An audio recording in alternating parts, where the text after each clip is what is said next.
मेरे दोस्त रख हौसला वो मंजिल भी आएगा, प्यासे के पास समुंदर भी आएगा, तू थक कर ना बैठ ये मंजिल के मुसाफिर, मंजिल भी मिलेगा, मिलने का मजा भी आएगा।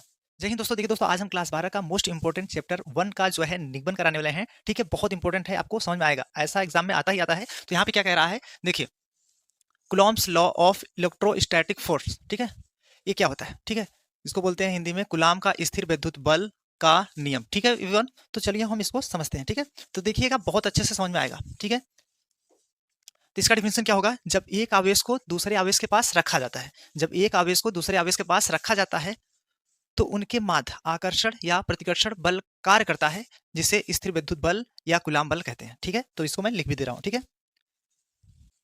जब एक आवेश को दूसरे आवेश के पास रखा जाता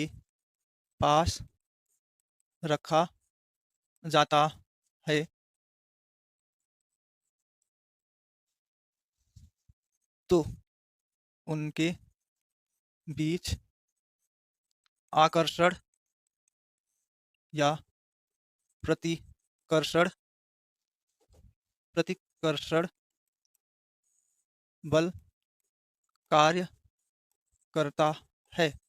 ठीक है वन, कार्य करता है, उसे स्थिर विद्युत बल या कूलॉम बल कहते हैं, कूलॉम बल कहते हैं।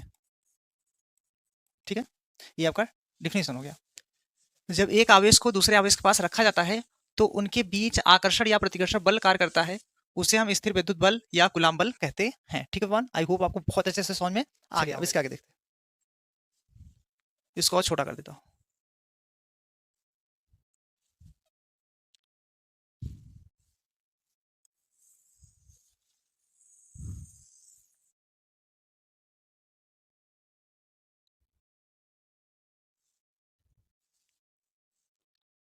चलिए, अब इसके आगे हम समझते हैं। मान ले रहा हूं एक बिंदु आवेश, क्या मान ले रहा हूं दोस्तों? देखिए, एक मान ले रहा हूं, एक बिंदु में मान ले रहा हूं यहाँ पे Q1। ठीक है, यहाँ पे एक बिंदु मान ले रहा हूँ Q2। ठीक है, इनके बीच की दूरी क्या मान ले रहा हूँ दोस्तों? R मान ले रहा हूँ। ठीक है, इनके बीच की दूरी R मान ले रहा हूँ। ठीक है वन, ऐसे। ठीक है, इतना मैंने R मान लिया। ठीक है, अब देखिए, अब यहाँ पे हम लोग लिखेंगे कूलॉम के नियम से, कूलॉम के नियम से, नियम से। ठीक है, अब आपको पता नहीं होगा कूलॉम का नियम क्या कहता है। तो दोस्तों, कूलॉम का नियम कहता है, सन 1785 ईस्वी में फ्रांसीसी वैज्ञानिक ने कूलॉम के प्रयोग के आधार पर दो आवेशों के बीच कार्य करने वाले बल के संबंध में एक नियम दिया, जिसे हम लोग कूलॉम का नियम कहते हैं। ठीक है, आप लोग अगर लिखना चाहते हैं तो लिख लीजिएगा, कूलॉम का नियम क्या कहता है। सन 1785 ईस्वी में फ्रांसीसी वैज्ञानिक ने कूलॉम के प्रयोग के आधार पर दो आवेशों के बीच कार्य करने वाले बल के संबंध में एक नियम दिया, जिसे हम लोग कूलॉम का नियम कहते हैं। ठीक है वन, और ये आपका कूलॉम का नियम कहलाता है। ठीक है, इसका अगर आप डिफिनेशन लिखना चाहते हैं, ये भी लिख लीजिएगा। ठीक है, एक बार और बोल देता हूँ, सन 1785 ईस्वी में फ्रांसीसी वैज्ञानिक ने कूलॉम के प्रयोग के आधार पर दो आवेशों के बीच कार्य करने वाले बल के संबंध में एक नियम दिया, जिसे कूलॉम का नियम कहते हैं। ठीक है, चलिए, ये तो मैंने बता दिया कूलॉम का नियम होता क्या है। ठीक है, अब देखो इसके आगे, आप अगर लिखना चाहते हैं तो इसको लिख लीजिएगा। ठीक है, चलिए, अब यहाँ से हम लोग निबंध करते हैं। दो बिंदु आवेश यहाँ पे लिख लीजिए, दो स्थिर बिंदु, स्थिर आवेश, दो स्थिर बिंदु आवेश, आवेश, दो स्थिर बिंदु आवेशों के। ठीक है, थोड़ा सा फिगर और ऊपर कर देता हूँ, यहाँ पे कर दे रहा हूँ। ठीक है, ऐसे, दो स्थिर बिंदु आवेशों के बीच। ठीक है दोस्तों, लगने वाला आकर्षण या प्रतिकर्षण बल, आकर्षण या प्रतिकर्षण बल दोनों आवेशों की मात्राओं के गुणनफल के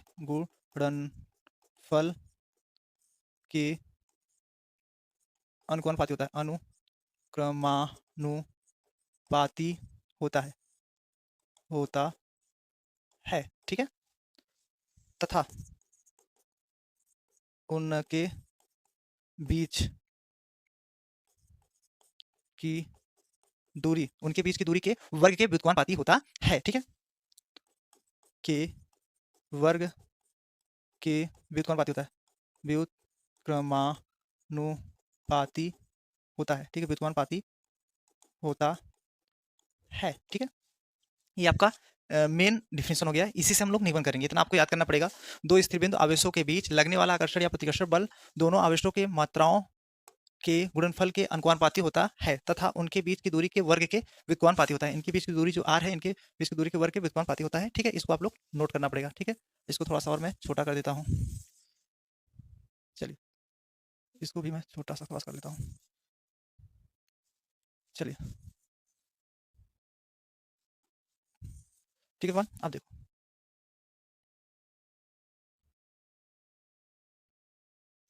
चलिए, अब देखिए, अब हम क्या करेंगे, यहाँ पे थोड़ा सा मानेंगे, ठीक है। माना, ठीक है, माना दो बिंदु आवेश, दो बिंदु, ठीक है, दो बिंदु आवेश,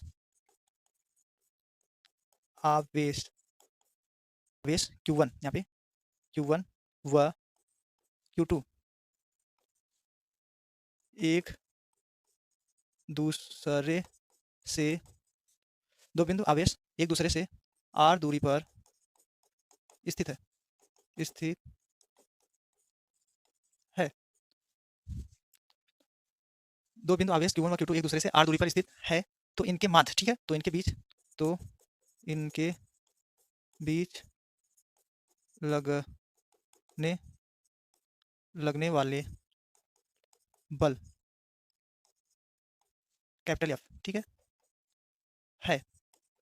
ठीक है। तो एवरीवन देखो, दो बिंदु आवेश Q1 व Q2 एक दूसरे से r दूरी पर स्थित हैं, तो इनके बीच लगने वाले बल F है, ठीक है। इतना आपको लिखना पड़ेगा, ठीक है ना। देखो, और इसको मैं छोटा कर देता हूँ, ये आपको अपने से लिखना पड़ेगा इतना,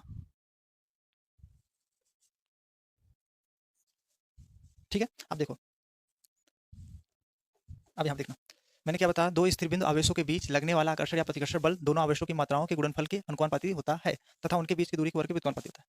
तो मैं मान ले रहा हूँ बल क्या है, देखो, दो बिंदु आवेश Q1 व Q2 एक दूसरे से r दूरी पर स्थित है। ये क्या भैया, r दूरी पे क्या है, स्थित है, ये r दूरी पे स्थित है, ठीक है, r दूरी पे स्थित है। तो इनके बीच बल, तो बल क्या होता है, कैपिटल F होता है, तो कैपिटल F लिख दीजिए, बल, ठीक है। अब देखो, कैपिटल F बल हो गया। अब बल के क्या होते हैं, गुणनफल के अनुपाती होता है, तो गुणनफल क्या है, Q1 है और Q2 है, ठीक है, ये मैंने लिख लिया। इनका क्या है, अनुपाती है, ऐसे, ठीक है, अनुपाती है। इसको समीकरण 1 मान लेता हूँ, ठीक है। अब इसी प्रकार F अनुपाती, ठीक है। अब देखो, उनके बीच के, दो कह रहा है परिभाषा, दो स्थिर बिंदु आवेशों के बीच लगने वाला आकर्षण या प्रतिकर्षण बल दोनों आवेशों की मात्राओं के गुणनफल, तो इनका गुणनफल के अनुपाती होता है, तो गुणनफल के अनुपाती समीकरण 1 हो गया। फिर कह रहा है तथा उनके बीच की दूरी के वर्ग के व्युत्क्रमानुपाती होता है। इनके बीच की दूरी क्या है, r है, तो r ऐसे है यार, ठीक है। इनके बीच की दूरी के वर्ग क्यों, व्युत्क्रमानुपाती, व्युत्क्रमानुपाती मतलब इसके बटा में एक बटे हम r लिख देंगे और इसका वर्ग कर देंगे, ठीक है। इसको समीकरण 2 मान लेंगे, ये होता है व्युत्क्रमानुपाती। जैसे मान लो मैंने यहाँ पे r है, r का व्युत्क्रम क्या होगा, तो एक बटे r हो जाएगा, बटे में लिख देते हैं, ठीक है। अगर मान लीजिए अगर q का बोलता, q का अगर बोल देता q का व्युत्क्रमानुपाती, तो एक बटे q लिखते हैं, ठीक है। तो इसी प्रकार आप लिख सकते हो इसको भी, ठीक है। चलो, इस समीकरण 2 हो गया, ठीक है वन। आई होप आपको इतना समझ में आ गया होगा। चलिए, अब देखिए, अब इसके आगे हम क्या करेंगे, थोड़ा सा इसको और छोटा कर लेता हूँ, बस, ठीक है। यहाँ, चलो, अब देखो, यहाँ पे लिखेंगे समीकरण 1 और 2 से, ठीक है। समीकरण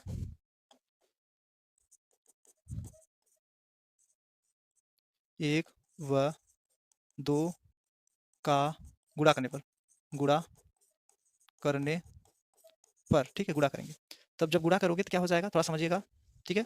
देखो, जब अगर हम गुणा करते हैं तो इनका इनका, तो F अनुपाती, ठीक है, F अनुपाती Q1 रहेगा ही इंटू Q2 बटे आर स्क्वायर, ये हो जाएगा गुणा, ठीक है। अभी EF का नहीं होगा, इस तरफ का ही सिर्फ गुणा होगा, क्योंकि परिभाषा ही कह रहा है, दो स्थिर बिंदु आवेशों के बीच लगने वाला आकर्षण या प्रतिकर्षण बल दोनों आवेशों की मात्राओं के गुणनफल के अनुपाती तथा उनके बीच की दूरी के वर्ग के व्युत्क्रमानुपाती होता है। इतना हो गया, ठीक है। अब देखो, हम ये अनुपाती हटाएंगे, ठीक है ना। अब देखो, अनुपाती हटाएंगे तो हम यहाँ पे लिख दे रहा हूँ, इस तरफ लिख दे रहा हूँ, ठीक है।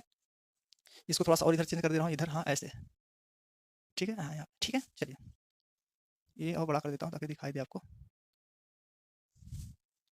चलिए, अब मैं यहाँ पे इस तरफ लिख देता हूँ, ठीक है। यहाँ पे F अनुपाती Q1 व Q2 बटे आर स्क्वायर।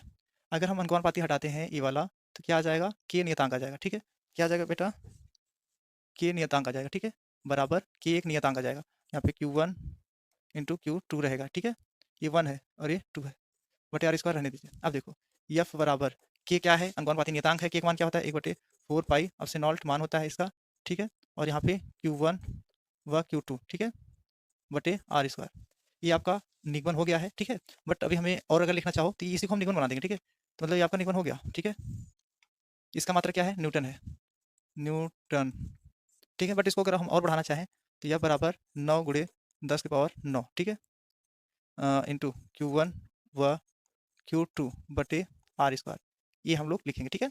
ये भी आपका फार्मूला है, ठीक है। इसका भी मात्रक क्या है, न्यूटन ही लिखना है, ठीक है। इतना हमें प्रूव करना रहेगा, इतना आप क्या करेंगे, प्रूव करेंगे, PROVED, ठीक है। बट अभी हमें और लिखना पड़ेगा, ठीक है। और लिखने का मतलब ये है, हम जहाँ पे हम पूरा मान भी लिखेंगे, ठीक है, तो यहाँ पे लिखेंगे जहाँ के क्या है, अनुपाती नियतांक है, ठीक है। तो यहाँ पे लिख दीजिए के अनुपाती नियतांक, अनुक्रमानुपाती नियतांक है, नियतांक है, ठीक है, जहाँ के अनुपाती नियतांक है। और के का मान क्या होता है 1/4 पाई एप्सिलॉन और 9 गुणे 10⁻9, ठीक है, इतना होता है। और इसका मात्रक भी होता है, मात्रक मैं दूसरे पेन से यूज कर लेता हूँ, ठीक है 1। अब देखिए इसका हम मात्रक भी बता देता हूँ, इसका मात्रक क्या होगा, न्यूटन मीटर स्क्वायर प्रति कूलम स्क्वायर, कूलम स्क्वायर हो जाएगा, ठीक है। इसका मात्रक भी हो जाएगा, ठीक है 1। चलो अब देखना, चलिए इसका ये मात्रक हो गया ना, इतना ये मात्रक है इसका, ठीक है, के का मात्रक है, ठीक है ना। अब चलो यहाँ पे और नीचे लिख देता हूँ अब से नॉल्ट, ठीक है। ये क्या है भैया, इसको बोलते हैं क्या, हम निर्वात की विद्युतशीलता बोलते हैं, ठीक है, निर्वात की विद्युतशीलता, विद्युतशीलता,